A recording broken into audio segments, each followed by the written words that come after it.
Welcome to Communicate to Lead, the podcast that empowers leaders and aspiring leaders to communicate with clarity and impact. I'm Kele Belton, CEO and successful entrepreneur, and your host for today. I'm here to equip you with all the essential tools and strategies to master effective communication and lead your team to success. As the founder and CEO of The Tailored Approach, my goal is to empower you to be the best leader you can be. So sit back, relax, and join me in today's episode as we dive into the art of communicating like a true leader.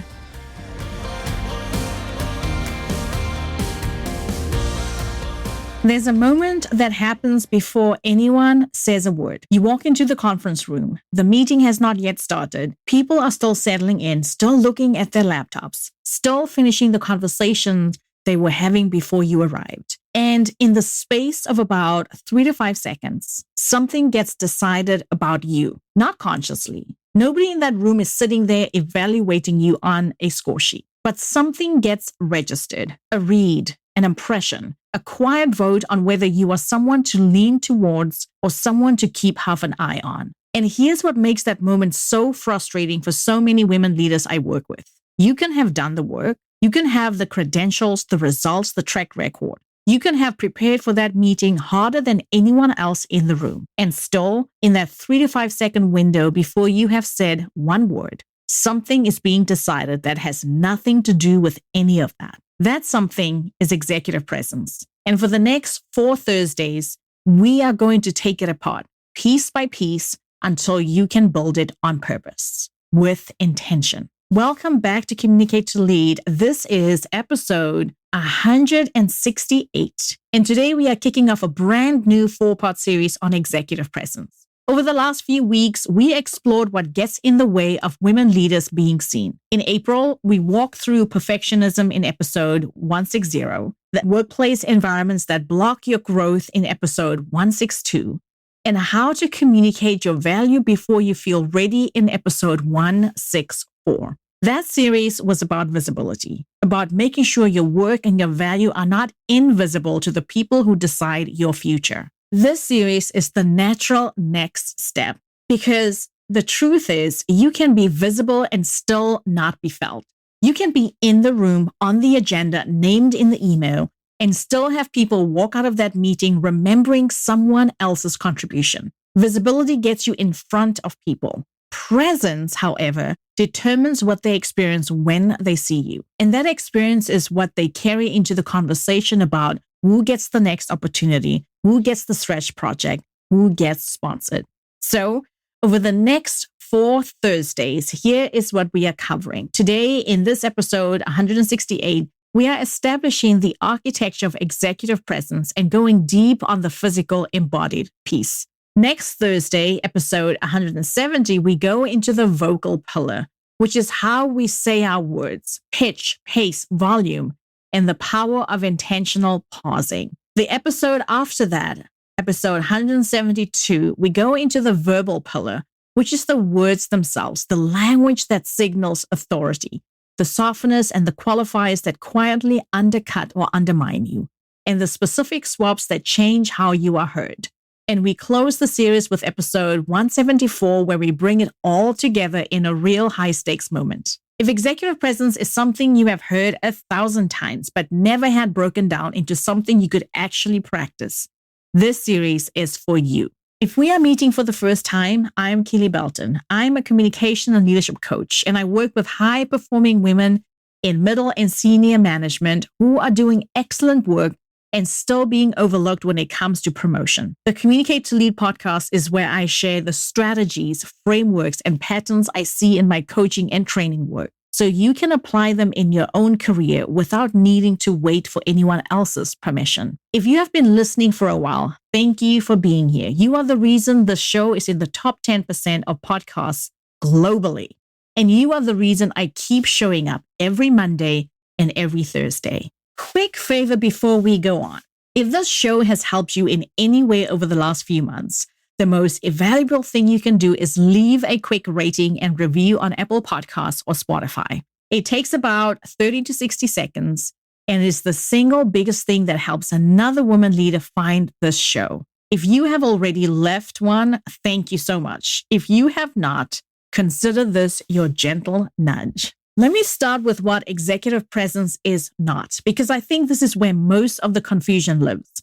Executive presence is not a personality trait. It is not something you are born with or born without. It is not a code word for being tall or extroverted or having a certain kind of voice. And it's not about being someone you aren't. If you have ever read a leadership book or sat through a workshop on this topic and walked away feeling like you had to become a different person to have presence, I want to release you from that. That framing is wrong, and frankly, it has done a lot of damage to women leaders who looked at the description of presence and concluded that they were never going to have it. Here's the working definition I want you to hold on to for this entire series. Executive presence is the set of learnable behaviors that determines what people experience when they encounter you. Every word in that definition is doing work. Learnable, behaviors, experience. Learnable means you can build it. Behaviors means it is action, not identity. And experience means we are paying attention to the impact you have on the people around you, not some abstract quality floating in the air. Now, why does this matter for women leaders specifically? Because we have decades of research and lived experiences showing that women, particularly women in middle and senior management, who are often penalized for behaviors that are rewarded in men. So when we talk about presence, we have to be honest that the playing field is not always level. The point of the series is not to pretend that it is. The point is to give you a clear, strategic behavioral toolkit so you can decide with intention how you want to show up. Not to perform, not to disappear, but to choose. You get to make the choice. So let me give you the first piece of architecture, the 3 V's of communication. This framework grows out of the work of Dr. Albert Mehrabian, a researcher at UCLA whose studies in the late 1960s and early 1970s looked at what happens in communication when the words a person says and the way they say them do not match. His research focused specifically on the communication of feelings and attitudes. And the headline finding has been quoted and frankly misquoted in leadership books and workshops for the last, I'd say, 50 years. You may have heard the statistic that communication is 7% words, 38% voice, and 55% body. Those numbers come from his work, but they apply to a much narrower situation than how they are usually used. So we are going to set the numbers aside and hold on to the part of his research that has held up beautifully across decades. When the aspects of communications conflict, that means when what we say, how we say them, and what we look like do not match, the audience will trust your body and the voice over the words that you are sharing. Every message you send to another human being shows up across 3 aspects of communication at the same time. The first is verbal. That is the actual words you choose. The second is vocal. That is everything about how those words sound, your pitch, your pace, and your volume, your tone of voice, the pauses you take. And the third is visual. That is your body, your posture, your facial expressions, your eye contact, your gestures, what your face is doing while you are saying the words. 3 aspects: verbal, vocal, visual, all present at the same time, every time you communicate and your audience can hear and see you. Here is the insight that changes everything once you really sit with it. When those 3 aspects are aligned, your message lands with force and impact. When they conflict, your audience will trust your body first. Let me say that again because it matters. When your words and your body do not match, the people listening to you believe your body first, not the words. Think about what this means in practice. If you walk into a meeting and you say the words, "I'm really excited about this project," but your shoulders are slumped, your voice is flat, and you have not made eye contact with anyone in the room, nobody in that room thinks you are excited. They think you are saying you are excited. Those are 2 very different things, and the audience can tell the difference. Or imagine you are presenting a recommendation to your leadership team. You say, I am confident this is the right approach, but your voice goes up at the end of the sentence like it's a question.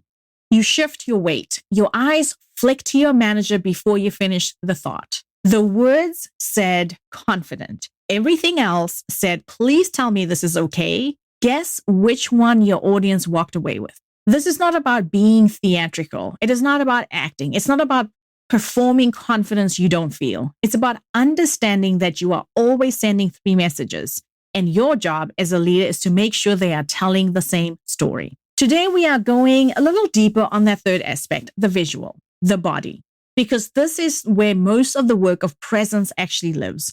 And it is the aspect of communication that most leaders have been given the least guidance on. I want to give you 3 specific anchors you can ground yourself in on purpose to shape how you are experienced in any room. The anchor of engagement, the anchor of aliveness, and the anchor of authority. 3 anchors. I'm calling them anchors deliberately because if you have been with me for a while, you know I use that word with intention. Back in episode 162, I walk you through the anchor, ANCHOR framework for responding to unsupportive work environments. The image there was the same one I want you to hold on to now. An anchor is what keeps you grounded when the room is unsteady. It is what you return to when you need to remember who you are. These 3 anchors of presence work the same way. They are what you reach for in your body when you need to shape what the room experiences. We are going to walk through each one, and under each one, I'm going to give you concrete behaviors you can practice this week. Before I dive in, here is what I want you to remember. You do not need to do all 3 at maximum intensity all the time. That would be exhausting, and quite frankly, that would not be presence. That would be performance. What we are building today is a menu so that when you walk into a room and you read the temperature, you know which anchor to reach for. The first is the anchor of engagement. This is how you signal to the other people in the room that you see them, that you are with them, that this is a 2-way exchange and not a 1-way broadcast. The behaviors that build engagement are not complicated. They are pretty simple. They are eye contact, the kind that holds for longer than a second instead of skipping around the room. They are a genuine facial expression, which usually means an actual smile when something is good or genuinely warm, not the polite mask we put on by default. And another behavior is engaged listening, which shows up in your body before it shows up in your words. It is that slight lean forward, the nod that says, I'm tracking what you're sharing, the absence of looking at your phone or your laptop while someone else is speaking. Here's what most women leaders I work with do not realize. You are probably already very good at the listening piece. Women tend to be conditioned from very early in life to track other people's emotional states. That is a strength. The piece that often needs work is letting the engagement be visible, letting your face show that you are tracking, letting your eyes hold steady instead of glancing away, letting the warmth that you actually feel towards your team, your boss, your client be something they can see. That's the first anchor. Here's the second anchor, the anchor of aliveness. And I want to be careful here because aliveness is one of those words that gets used to mean 100 different things. When I use it, I mean the physical aliveness you bring into a space. Not loudness, not enthusiasm, but really being alive, coming across as alive and energized. The behaviors here are grounded posture, intentional gestures, and purposeful movement. Grounded posture means your feet are planted, your spine is long, your shoulders are back without being braced. It means you are taking up the amount of physical space your body actually occupies, rather than shrinking yourself. Intentional gestures means your hands are doing something on purpose with intention, not fidgeting, not hiding, not gripping a pen until your knuckles go white. When you make a point, your hand moves to underline it, to emphasize your message. When you offer an option, your hand is open. The gesture matches the message. Purposeful movement means when you do move, the movement has a reason. You step towards the person you are addressing. You move to a different part of the room when you transition to a new idea. You do not pace back and forth because you are nervous. You do not freeze in place because you have been told to do so. You move because the moment calls for it. That is the second anchor, the anchor of aliveness. Here's the final and third one, the anchor of authority. This is the anchor that signals to the room that you know what you're talking about and that what you are saying is worth listening to. For today, I'm giving you 3 behaviors that build the anchor of authority: stillness, spatial command, and intentional pauses. The first 2 live entirely in the body. The third sits at the boundary of body and voice, which is why I'm introducing it here and going much deeper into it next Thursday in episode 170. Stillness is the absence of unnecessary movement. Again, that brings us back to not fidgeting. Authority looks calm. When you are constantly shifting your weight, touching your hair, adjusting your jewelry, clicking a pen, or fidgeting with your sleeves, those small movements leak nervousness into the room, even when you do not feel nervous. The leader who is still is the leader the room watches. Stillness does not mean frozen, though. I have to say that up front. It means your body is at rest unless you choose to move it. The hands that are not gesturing rest open in your lap or on the table. The feet are planted. The shoulders are settled. When you move with intention. When you aren't moving, you are simply present.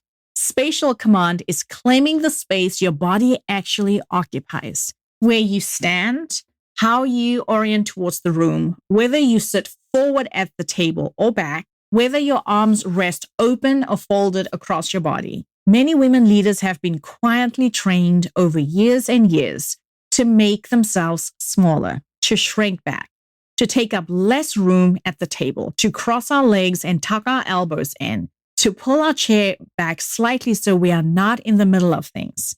Spatial command is the practice of reclaiming the space that is rightfully yours. Sit forward. Place both forearms on the table. Take the seat at the head if it's open. Stand in the center of the room when you are speaking, not against the wall. These are small choices, and they tell the room you belong in it. Intentional pauses might be the single most underrated tool in this entire conversation. A pause does 3 things at once. It lets your audience catch up. It signals that what you just said is worth letting land. And it telegraphs that you are not afraid of silence, which is a quiet but powerful marker of authority. Most women I work with tend to rush. We rush through our communication. We rush because we have absorbed the message that we have a small window to make our point before someone interrupts or moves on. So we pack everything into the smallest possible space. And the irony is that the rush itself undercuts the authority. The pause does the exact opposite. So if you do nothing else, try some intentional pauses. So let me make this concrete with 2 leaders you can study yourself in your own time after listening to today's episode. The first is Kat Cole. I'm a big Kat Cole fan. If you've been with me for a while, you know I've talked about her before. She used to be the president of Cinnabon. She currently is the CEO of AG1, which is a supplement that is hot on the market. I know nothing about it, but try it if you want. If you have not watched it, look her up on YouTube. She has done extensive public speaking and interviews.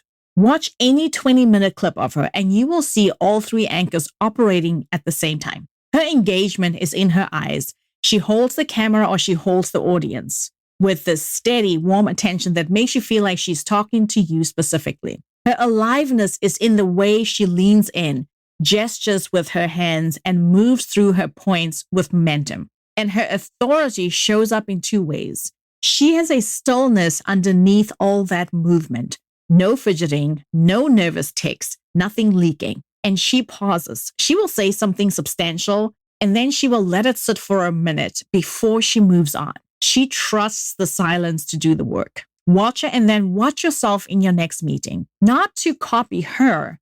Her presence is her own, but to notice the anchors and what your body is doing and what you can refine and do even better. The second leader I want to point you to is Melody Hobson. We talked about her recently in episode, I believe, 151, when we explored how she names the tension in tough conversations.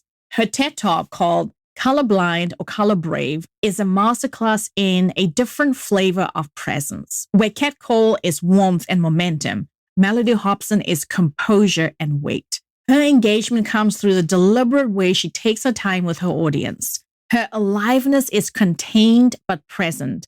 You feel it in her grounded posture and the way she carries herself on the stage. And her authority is in her spatial command and her pauses. She owns the stage. She doesn't pace nervously. She doesn't rush through things. She stands where she chooses to stand, and she lets ideas land before she moves on. She does not chase the audience. She lets them come to her. Those are two very different leaders, two very different styles of presence, but both are deeply effective and deeply intentional. And that's the whole point. Presence is not one thing. It is a set of anchors you can ground yourself in your own way, in your own voice, in your own body. The work is to know what the anchors are and to start choosing which ones you want to reach for with intention. So here's your action step this week. One behavior, 1 week, that is the whole assignment. Choose one behavior that you will practice for 1 week and notice what happens.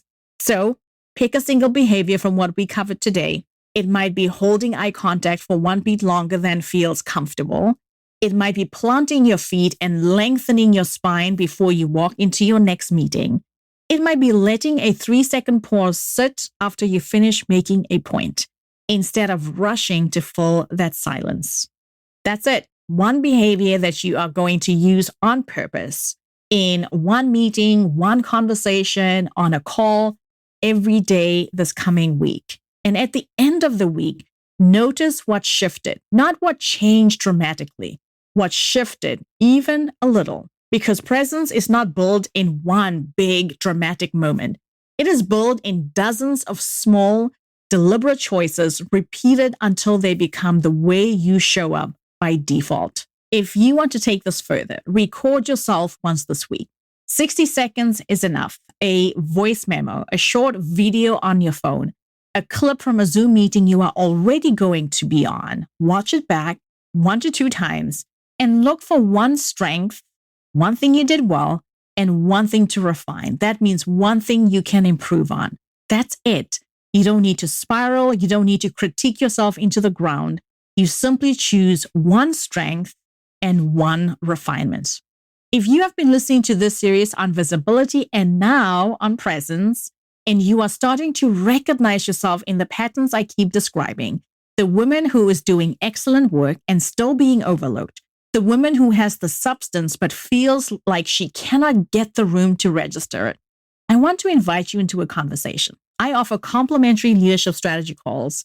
These are 30-minute, no-pressure conversations. We look at where you are, where you want to be, and what is sitting between those 2 points. Sometimes that is a presence issue. Sometimes it is something entirely different. The call is designed to give you clarity regardless of whether we end up working together afterwards. You can book one through the link in the show notes. There is no pitch on the call. There is no obligation, only a conversation, and then you decide what you want to do with that. Next week, Thursday, in episode 170, we go deeper into the vocal pillar, which means we are going to focus on how we're saying our words. We are going to pay attention to your pitch, your pace, and the volume, as well as, again, intentional pausing. So until next Monday, my friend, I am Kele, reminding you that great communication is the foundation of inspiring leadership. Keep learning, keep growing, and remember to communicate to lead.